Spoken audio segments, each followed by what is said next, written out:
दरम्यान आजच्या या सभेसाठी मंचावरती खासदार सुप्रिया सुळे या असणार आहेत आणि त्यांच्या नावाची खुर्ची देखील इथे ठेवण्यात आली आहे।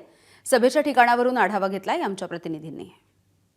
जर आपण मंचावर हे बैठकाची अरेंजमेंट आपण बघितली तर यावर सगळ्यांची नावं या ठिकाणी टाकण्यात आलेली आहे।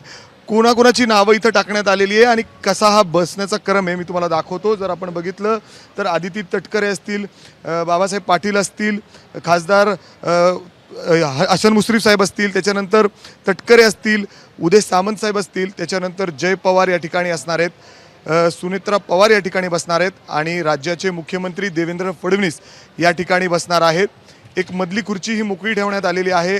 अण्णा बनसुडे असतील, प्रफुल्ल पटेल असतील आणि त्याच्या शेजारी खासदार सुप्रिया सुळे देखील या ठिकाणी असणार आहेत।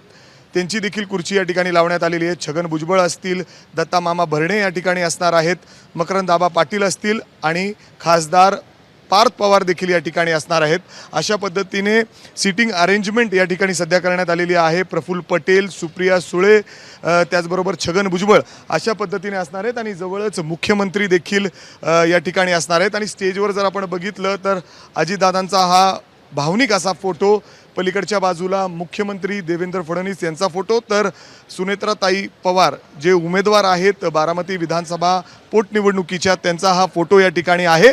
आणि आता हे जवळजवळ निश्चित झालेलं आहे की सुप्रिया सुळेंना देखील आमंत्रण पाठवून अशा पद्धतीने इथं ते उपस्थित राहणार आहेत। सुप्रिया सुळे नक्की या मंचावरून या सगळ्या लोकांना, मतदारांना काय संबोधित करतात याकडे सगळ्यांचं लक्ष लागलेलं आहे। कारण आपण बघितलं की या अगोदर राष्ट्रवादी शरद पवार गटाने उमेदवार दिलेलं होतं, मात्र यावेळेस त्यांनी उमेदवार न देता पाठिंबा दिलेला आहे आणि त्यामुळं या सुप्रियाताईंच्या भाषणाकडे सगळ्यांचं लक्ष लागलेलं आहे। आणि त्याचवेळी मुख्यमंत्रीसुद्धा या सभेतून लोकांना काय संबोधित करतात याकडे सगळ्यांचं लक्ष लागलं आहे। कॅमेरामॅन विजय राऊतसह मी मिकी घई, ABP माझा, बारामती। ABP माझा, उघडा डोळे बघा नीट।